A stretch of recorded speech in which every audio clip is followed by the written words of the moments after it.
Fala aí pessoal, beleza? Sejam bem-vindos a mais um vídeo aqui no canal do Lupão. Tema do vídeo de hoje, pessoal, rodada 19, última rodada do primeiro turno do Brasileirão. E vamos deixar nossos palpites aqui também, né? Mas antes disso, vamos dar uma olhada nos palpites da semana passada. Não foi uma semana muito boa, né, pessoal? Santos e Juventude a gente acabou não palpitando, né? Mas aí acertamos a vitória do São Paulo. E aí veio uma sequência de 3 erros em sequência, né? Apostamos no Vitória, o empate entre Atlético Mineiro e Bragantino e na vitória do Flamengo. Os três decepcionaram. Acertamos, né, colocando o Cruzeiro vencendo o Botafogo, mas erramos com a vitória do Corinthians sobre o Fortaleza e o empate entre Fluminense e Grêmio também que não ocorreu. Acertamos Mirassol e esse quase erramos, né, que o Vasco buscou ali uma pressão no final e erramos aqui ao apostar no Bahia, que acabou empatando em 0-0 com a equipe do Sport. Então, na rodada do Brasileirão, a gente tem aqui então Flamengo e Cruzeiro dividindo a liderança ali com 37 pontos, Palmeiras e Bahia fechando o G4, Mirassol, Bragantino, São Paulo, Botafogo e São Paulo, né? Atlético Mineiro, Ceará e Corinthians. E ali na zona morta da competição, Internacional, Grêmio, Santos e Vitória. E no Z4 temos Vasco, Fortaleza, Juventude e Sport. Vamos dar uma olhada aqui então nos jogos da rodada 19, pessoal. O Flamengo enfrenta o Mirassol dentro de casa. O Flamengo que vem de uma eliminação na Copa do Brasil.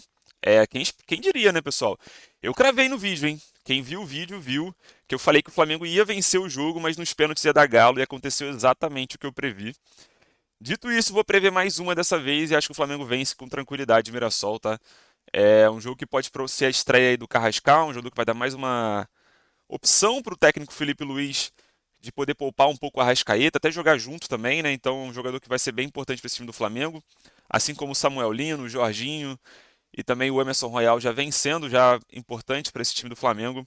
Eu acredito que vai ser uma vitória do Flamengo que para consagrar o título simbólico do primeiro turno do Brasileirão, que não vale nada, mas também que é melhor você ter do que não ter, né, pessoal? Pelo amor de Deus, né? Então, eu acredito que o Mirassol, apesar de fazer campanha histórica no Brasileirão, né, está em quinto lugar. Quem imaginaria isso do Mirassol, né, pessoal? No início da competição, até porque o Mirassol não teve um grande campeonato paulista também. E aí está ocupando a quinta colocação do Brasileirão. Então, parabéns aí pro time do Mirassol, mas eu acredito que o Flamengo vence esse jogo.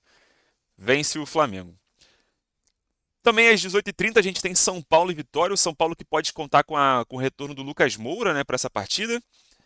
E que foi eliminado no meio de semana numa situação bem atípica, né, pessoal? Quem viu o jogo sabe que o goleiro Rafael foi expulso ali com 4 minutos de partida e isso acaba prejudicando muito, né, o desenvolvimento do time. E enfrenta um Vitória, né, que não jogou no meio de semana, que está atualmente ocupando a 16ª colocação, são 3 empates sequências. É um time que tem parado de perder. Isso até de certo ponto é positivo, né? Só que se você também não vence, você, por exemplo, faz 3 pontos em 9 dos últimos 9 disputados, né? Então acaba que no final das contas não é tão produtivo você só ficar empatando. Já o São Paulo vem de 4 vitórias seguidas, retorna ao Morumbi, né, pessoal? E eu acredito que retorna com vitória tranquila diante do Vitória, tá? Vou até sinalizar aqui também no Cartola para a gente não se perder, né? Flamengo aqui diante do Mirassol e o São Paulo diante do Vitória. E o próximo jogo da lista é Red Bull Bragantino e Internacional. Para quem fala que eu só aposto nos que estão como mandante, nesse caso aqui eu vou ser o contrário. Quem assistiu a partida do Red Bull contra o Botafogo no meio de semana, já tinha assistido também a partida do Red Bull contra o Atlético Mineiro no final de semana passado, vê um time que tenta, mas tá flertando muito com o azar, né, pessoal? Teve aquele gol anulado no meio de semana do Praxedes, um bonito gol, que foi anulado uma questão de detalhe, né, um calcanharzinho na frente. Teve a questão das 2 expulsões, então você já começa a ver jogadores perdendo um pouco a cabeça, né, para poder jogar futebol. E o Internacional, apesar de ter sido eliminado pelo Fluminense, também não jogando um grande futebol, tá, pessoal? Também não vem fazendo bons jogos. Eu acredito que dessa vez o Internacional consegue uma reação diante do Bragantino e vence esse jogo. É um sentimento, tá, pessoal? Pode ser que nunca aconteça, mas acredito que vai acontecer. E um detalhe interessante, o Vitória nunca venceu o São Paulo no Morumbi, tá? Acho que já são mais de 20 jogos e o Vitória não conseguiu vencer. E acredito que esse tabu vai continuar também ali pro Tricolor Paulista. Duelo interessante da rodada, Fortaleza e Botafogo.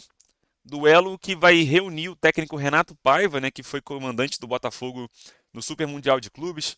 Trouxe o título o título não, né? O título de vencedor do duelo contra o time da Champions League, no caso o PSG. Então é um cara que conhece bem o elenco do Botafogo, apesar de ter chegado alguns jogadores novos há pouco tempo. Mas ele conhece bem o time do Botafogo e acredito que ele pode usar isso como uma arma importante para esse duelo, Lembrando que o Botafogo também não conta com alguns jogadores importantes, né? O goleiro John, que teve aquela palhaçada da negociação ter sido cancelada. Dizem que ele foi para o aeroporto e voltou para casa. Meio estranha essa história, né? Também não vai contar com o zagueiro Caio Pantaleão e com o Alexander Barbosa. Ou seja, a dupla de zaga titular do Botafogo não vai a campo. Deve ter que improvisar algum jogador ali na zaga para esse confronto. E eu acredito que o Daverson e ali o time do Fortaleza vai se aproveitar dessa fragilidade do Botafogo para vencer esse duelo. O Botafogo também tem o zagueiro David Ricardo, que jogou muito tempo no Ceará, então conhece um pouco o time do Fortaleza. Mas acredito que o sistema defensivo do Botafogo vai sofrer nesse duelo e por isso o Fortaleza vai vencer essa partida. E prepare-se para uma entrevista do técnico Renato Paiva debochando diante do Botafogo. Acredito que isso vai acontecer, tá, pessoal? Bahia e Fluminense. O Bahia e o Fluminense que se classificaram no meio de semana, né? O Bahia com um empate bem feio diante do Retrô por 0-0. O Fluminense com um jogo suado ali diante do Internacional, mas conseguiu empatar em 1-1 e se classificar. Enfrenta o Bahia e eu acredito que aqui é sem enrolação, tá, pessoal? O Bahia vem fazendo bons jogos no Campeonato Brasileiro. O Bahia das Copas não é o mesmo Bahia do Brasileirão, apesar de ter empatado em 0-0 com o Sport na última rodada. Eu acredito que o Bahia vence essa partida com certa tranquilidade por 2-0 diante do Fluminense, que tem um histórico muito negativo diante do Bahia. Se a gente pegar aqui, por exemplo, Bahia versus Fluminense, Brasileirão 2024. Vamos dar uma olhada aqui. O Bahia venceu por 2-1 dentro da sua casa no último Brasileiro do ano passado. Eu acredito que o Bahia vai vencer novamente aí, mais uma vez o Fluminense. E dessa vez vou botar 2-0 no placar, tá? Vou até colocar aqui o simulador, né, que eu não tinha esquecido. Deixa eu colocar aqui então. Vou botar aqui, Flamengo 2-0 no Mirassol. Red Bull Bragantino vai perder de 2-1 para o Internacional. O Bahia vai ganhar de 2-0 do Fluminense. O São Paulo vai fazer um 3-1 no Vitória. E Fortaleza vai fazer 2-1 no Botafogo, tá? Então vamos para o próximo jogo aqui então. Vasco e Atlético Mineiro.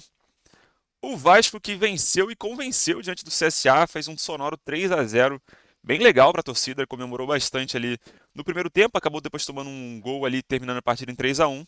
Mas é um Vasco que mostrou uma certa força, mas óbvio que a gente tem que ponderar. Porque, cara, é o CSA, né? E, tipo, é um time que tá na terceira divisão do Campeonato Brasileiro, então não tá nem no G4 da Série C. Então, obviamente, a gente tem que ponderar e saber lidar com isso aí também. Mas o Atlético Mineiro conseguiu se classificar diante do Flamengo. Também não fez uma grande partida diante do Flamengo, assim, ofensivamente falando, né? Mas em termos defensivos fez um bom jogo. Se segurou da medida que pôde, né? Mas aquele lance do Cebolinha foi um talento muito individual, né? Então acaba que você não tem muito o que fazer. Um jogo difícil, mas eu acredito que vai ter cara de 1-1 para esse confronto entre Vasco e Atlético Mineiro. E a gente vai para a próxima partida aqui então, entre Palmeiras e Ceará. O Palmeiras que foi eliminado da Copa do Brasil. E eu acho que pode pintar uma espécie de semi-crise nesse time do Palmeiras. Eu já tinha pensado nisso já no duelo contra o Vitória, né? Que eu falei que o Palmeiras é, iria perder para o Vitória. E eu acredito que isso vai acontecer mais uma vez, porém vai perder para o Ceará. Até porque a gente tem que levar em consideração também, pessoal, que a Libertadores 2025 já começa com duelos na próxima semana, tá, pessoal? Então, no dia 12 de agosto já tem jogos entre Atlético Nacional e São Paulo, Botafogo e LDU. Na quinta-feira o Universitário já enfrenta o Palmeiras. Então, esses times vão jogar e eu acredito que isso pode pesar um pouco, né? Até não pesei tanto isso para o Internacional no duelo contra o Bragantino. Até pode ser, a gente pode até rever talvez esse palpite, mas eu acredito que o Internacional mesmo assim vença do Bragantino, tá?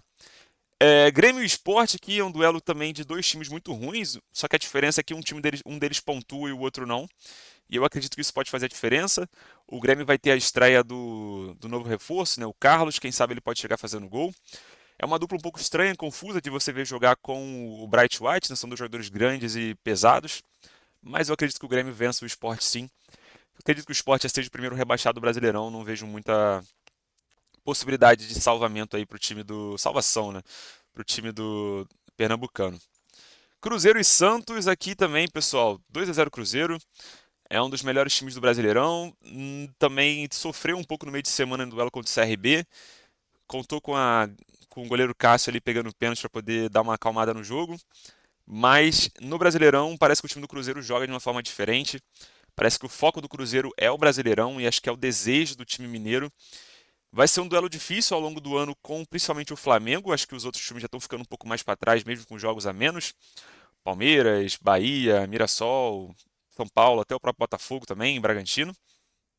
Mas eu acredito que dessa vez o Cruzeiro vence 2-0. Vai ter lei do ex, vai ter gol de Caio Jorge, tá, pessoal, nessa partida, fazendo mais um gol, lembrando que ele foi revelado pelo Santos, né? Então, acredito que ele vai poder fazer mais gols e se sagrar aí artilheiro isolado do Brasileirão. Juventude e Corinthians aqui é um duelo difícil, tá? O Corinthians vem em grande fase, eu já tinha cravado no vídeo anterior a classificação contra a equipe do Palmeiras, acho que é a melhor fase do Corinthians pós Campeonato Paulista, né, com o Dorival Júnior. E eu acredito que esse jogo vai terminar em 1-1 e eu vou explicar para vocês o porquê. Esse jogo vai acontecer lá no estádio do Juventude e vai ser um jogo à noite, tá, pessoal? E geralmente esses jogos à noite, lá segunda-feira, para você ganhar do Juventude, é um negócio complicado. Vou até mudar aqui, 2-1, tá? Dá para 2-1 aqui, vou botar aqui os palpites. Ceará vence do Palmeiras, Cruzeiro vence do Santos, o Grêmio vai vencer o Sport. Eu acredito que o Juventude, mesmo na fase positiva do Corinthians, vai conseguir vencer, levando em consideração esse fator casa, esse fator atmosfera de uma segunda-feira lá no Rio Grande do Sul. É complicado, tá, pessoal? Então é isso. Basicamente essa ficaria aqui a nossa classificação depois do nosso palpite, com o Flamengo em primeiro junto com o Cruzeiro, Palmeiras e Bahia fechando o G4, e Mirassol e São Paulo fechando o G6, com a Degola, a dona Degola ficando com Vitória, Vasco, Juventude e Sport, tá, pessoal? Esses são os nossos palpites. Comenta aí embaixo o que você achou. E até isso, pessoal. Até o próximo vídeo. Valeu!